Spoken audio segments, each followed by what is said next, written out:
প্রিয় এসএসসি পরীক্ষার্থীদের জন্য আমি একটি ছোট্ট সাজেশন। তোমরা সামনে যেহেতু এসএসসি পরীক্ষা, বাংলা নিয়ে তোমাদের আর কোনো টেনশন নাই।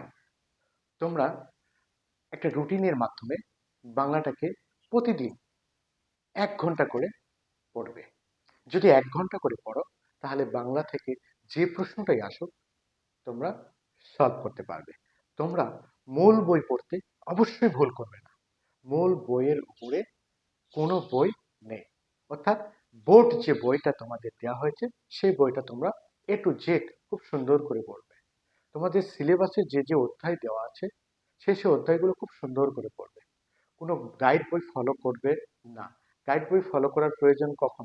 যখন সৃজনশীল তুমি বুঝতেছো না তখন একটু দেখো।